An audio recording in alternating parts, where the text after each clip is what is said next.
because I'm him. I'm him in Neutron. I tried to tell you before, but you didn't want to listen. So I'm saying it again. I am the world champion. Yeah, no you're not.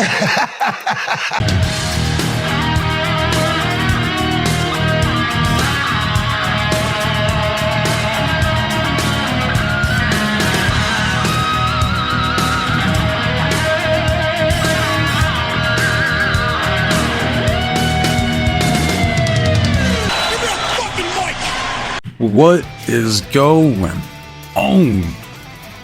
Welcome to No Chill Promos. How y'all doing? Woke out on a blessed Tuesday for watching this. Before I get into this video about nobody being an industry shaker in professional wrestling, just want to do a quick shout out to all subscribers to the channel and to the followers on Rumble. Now at 153 subs. Thank you.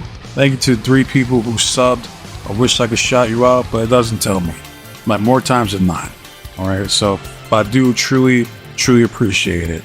Like I keep saying again, don't stop. Surely but surely, that number's gonna keep on rising. Alright, and I thank you. So enough of that, let's get into this video. Alright, and I've been hearing about this shit past couple days. Finally watched the interview with Swerve Strickland on the Breakfast Club.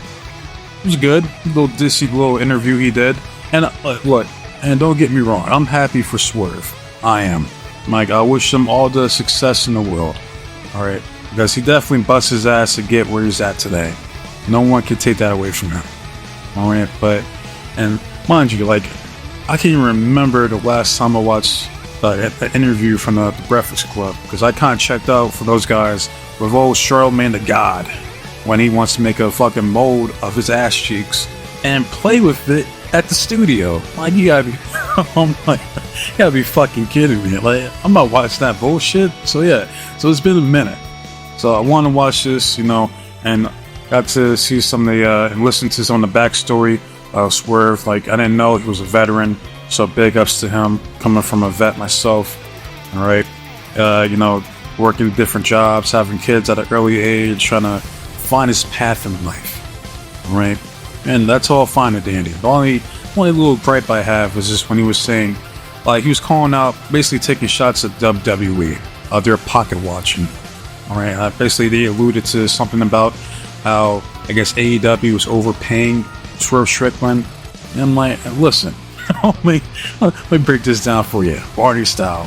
Most of the talent in AEW is being overpaid. Especially when you got all these big names, like you got Ospreay, you got Mercedes Moné, you got Kazuchika Okada, right? Making a big deal about these names. And he still can't crack over a mil in viewership weekly on Dynamite. Alright? So that tells me that, you know, their investment isn't up to par. Alright? But why single out Swerve Strickland? Right? That's the issue. Because why the hell are you pocket watching Swerve out of all people? You know what I mean? Like, he said he was like, they only complain when a black person gets paid. I will say that. We shape the foundation of things like that. Oh, snap. Wait, that's not what we would pay. Then why are you calling me? Why are you asking me? If I'm not your concern, then don't worry about it. Don't worry about my pockets and our money. We're good. You have your talent. You made your decision with me 2 years ago. No hard feelings with me, I keep it moving. I'm going to figure out my way and I'm going to keep building myself up. And he has been doing that in AEW. Like, in a sense, him getting fired or released from the WWE has been a blessing for Swerve. Like, right now, he's on the best run of his career. In my opinion, Prince Nana was crucial in his run, you know, as far as him getting over, if we're being honest. Right, just like one of the things I like that he said was, like, Prince Nana told him that every day, at least give it 1%. Try to, you know, get a new viewer to watch AEW. Try to get a new viewer to be a fan of Swerve Strickland. You do that 1%, you know, 365 days, that's 365%. And I get what he was saying. Like, I like that. I like that mentality that Donna has. All right, like him being paired up with Swerve has done him wonders. All right, not only my criticism is that the whole we're shaking up the foundation. You know, like, no, you're not. Alright, like, no, you're not. Alright, like, I'm telling you this, I mean no disrespect when I say this, but no one in AEW is shaking up anything. Alright, especially when you can't fill out your fucking venues that you go to weekly. Like, you got people in attendance flocking themselves, showing all the empty ass seats in the building. Man, it's not a good look. Alright, and I'm supposed to believe that, you know, people like Swerve or MJF, they're industry shakers. Like, come on. Come on now.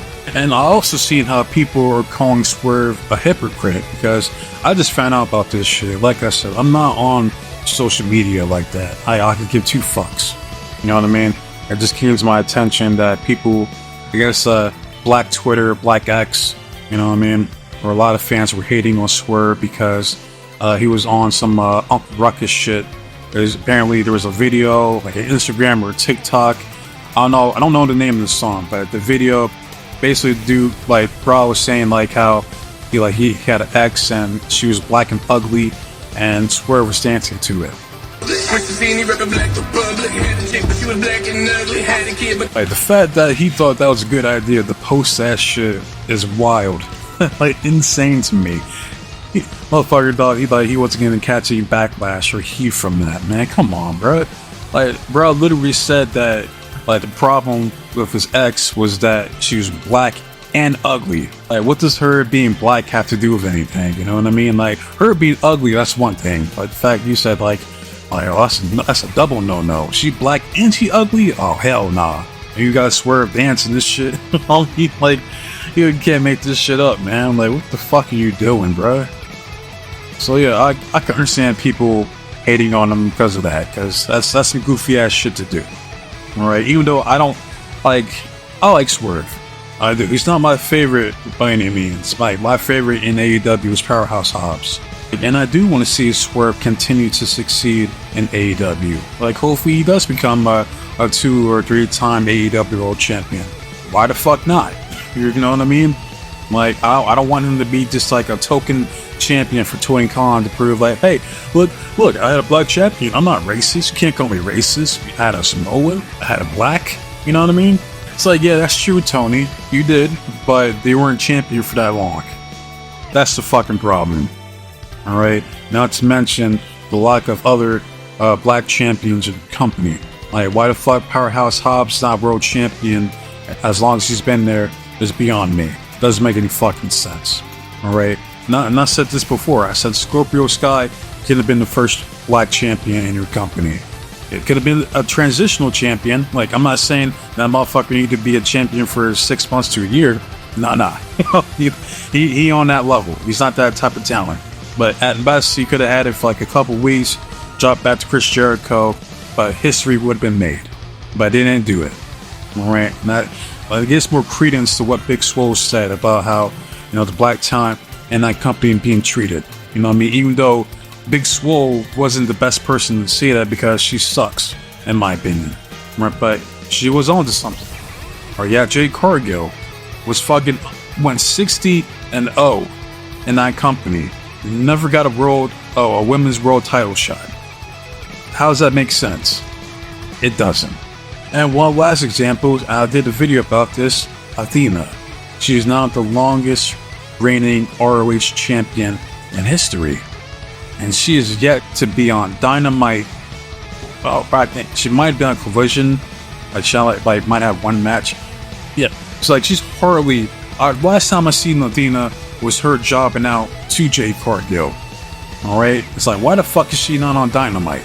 You have Rhea Shafir on Dynamite, you have fucking Queen Amanita on Dynamite. You know? Why the fuck not? You're reigning ROH Women's Champion. Like, you have Samoa Joe and Mark Briscoe, you know, Claudio Castagnoli, when they were ROH champion, on your fucking Dynamite, but not Athena. I'm just saying, that doesn't make sense. Alright? And so, I could keep going, but you guys, I'm pretty sure the people watching this, you get it. What's understood does need to be explained. Now, the second half I want to talk about is about EJ Nduka. I believe that's his name. Alright, and I've seen this dude back in MLW. Alright, But he went on Twitter going on these fucking, I guess these rants, you know, trying to ride the coattails of Swerve Strickland's momentum off the Breakfast Club. This is what he said here. He said, "Say it louder for the people in the back.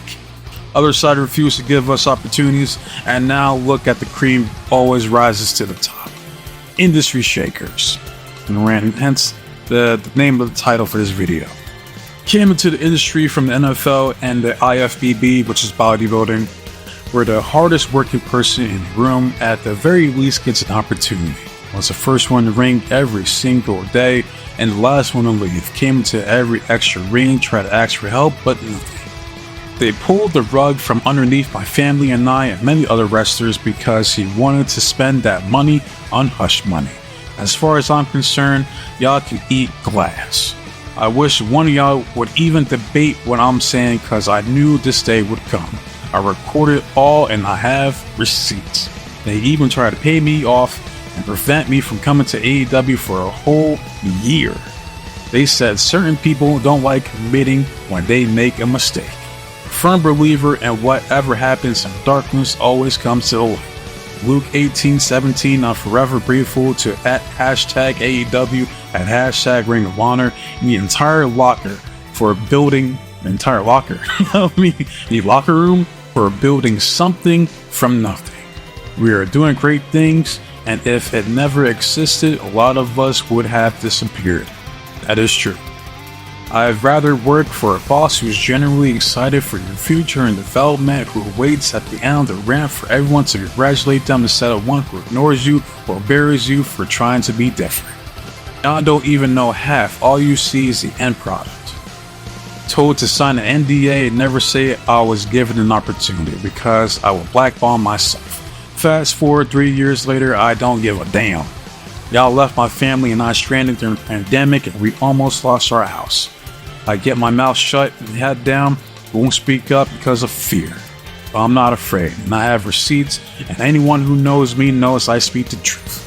Anyway, get your popcorn ready because hashtag LEEJ about to shock the world just like I do every single time I get an opportunity. Went to MLW, got over, and won the match.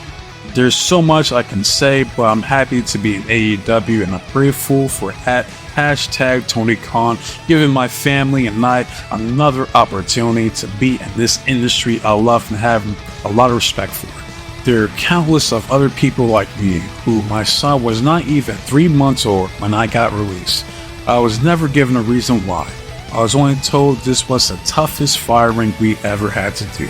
I almost quit, but my wife and several top guys sent me DMs advising me no. Hot damn, that was a lot. Where do I begin? With the whole industry shakers part. Alright, like I said earlier, Swerve Strickland is not an industry shaker. So for damn sure, EJ and Nduka is not an industry shaker. Alright, like, my guy, you're on ROH. No one gives a fuck about ROH. And when I first seen EJ, he reminded me of like a kind of like a Black Rob Terry or a Mason Ryan.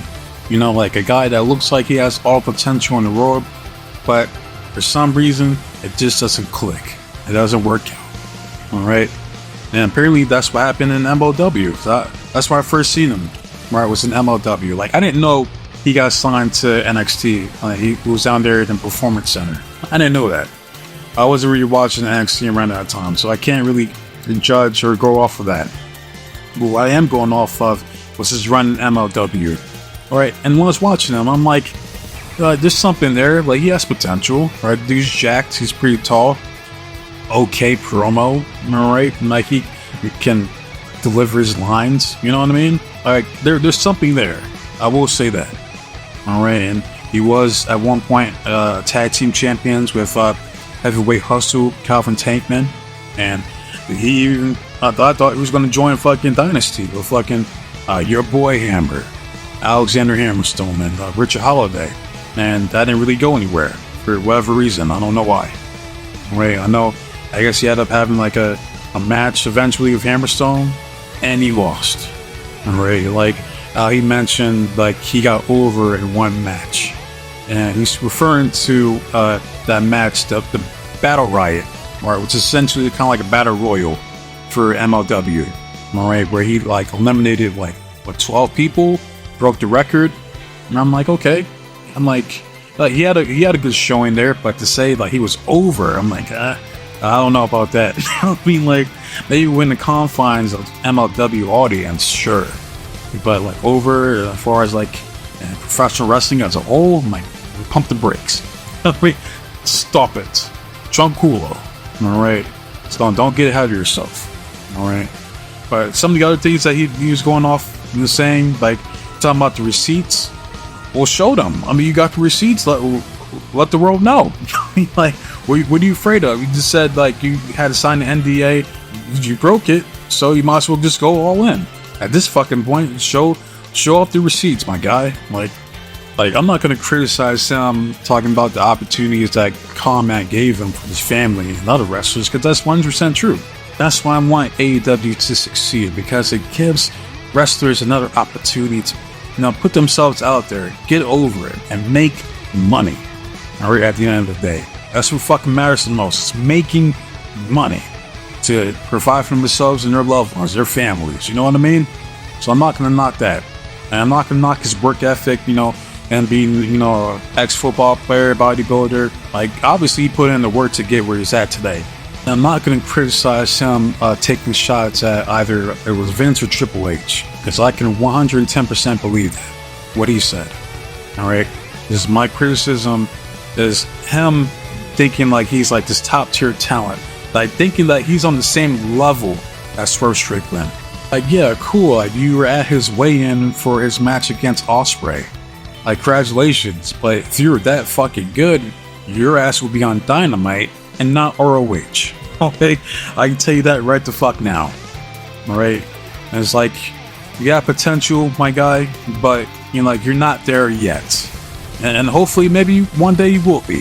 Hopefully, he does have a better run than someone like Rob Terry or Mason Ryan. I wish him the best of luck. And I sincerely mean that. I want him to succeed for him and his family. But to try to put out this notion that you're an industry shaker when no one hardly knows you, stop it. Tranquilo. Because if someone did a survey asking 100 people, hey, do you know who Swerve Strickland is? At best, 5 people wouldn't know. And that's on a good day. Now, if you were to ask those same 100 people, hey, do you know who EJ and Nduka is? 0 out of 100 people would know who EJ and Nduka is. All right, and I'm not trying to be funny here. Like, I'm being honest. So instead of worrying about Swerve Strickland, worry about your own career. Worry about getting the fuck out of ROH and trying to upgrade and getting back on Dynamite. All right, that's what you need to do. And that's all I gotta say about this shit. So, how you guys feel about, if you watched the Breakfast Club interview with Swerve Strickland, or how you guys feel about EJ and Nduka? Let me know in the comment section, alright? But love it, hate it, comment, subscribe to the channel. It's all the same to me. I just want to see the engagement and feedback from you guys. That's why I do these videos, alright? Keep on doing this shit regardless. As far as the next video, I'm going to be working on the Monday Night Raw review for you guys. So I want to get that shit knocked out today. Alright, so wasting enough of you guys' time, so be safe, be blessed, take care of yourself, and trust in God. I'm out of here. Till next time, adios.